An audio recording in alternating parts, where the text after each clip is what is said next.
नमस्कार फ्रेंड्स, तर स्वागत आहे तुमचं माझ्या एका नवीन व्हिडिओमध्ये। तर आज मी इथं पटापट दोडक्याची भाजी बनवते। तर मी इथं दोडका छानपैकी किसून घेतलेला आहे आणि मस्तपैकी मोठ्या मोठ्या पीसमध्ये कट करून घ्यायचा आहे। त्यानंतर इथं थोडीशी मुगाची डाळ घेतलेली आहे दोडक्याची भाजी थोडीशी घट्ट होण्यासाठी। आणि इथं दोडका कट करून आणि मुगाची डाळ धुवून मी टाकलेली आहे। मी त्याच्यात थोडेसे शेंगदाणे पण टाकलेले आहेत। तुम्हाला आवडत असल्यास शेंगदाणे टाका, शेंगदाणे स्किप केले तरी चालतील। आणि त्याच्यात थोडीशी हळद घाला शिजवताना। अशा प्रकारे मी त्याच्यात 2 शिट्ट्या घेऊन घेतलेल्या आहेत। अगदी म्हणजे वरणसारखं करायचं आहे, त्याच्यामुळे ते पूर्ण शिजवून घेतलेलं आहे।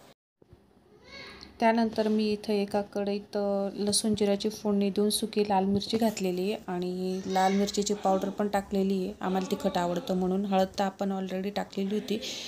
त्यानंतर माझी अशी दोडक्याची भाजी करून झालेली होती संध्याकाळच्या वेळेस आणि माझं अचानक गावाला जायचं ठरलं।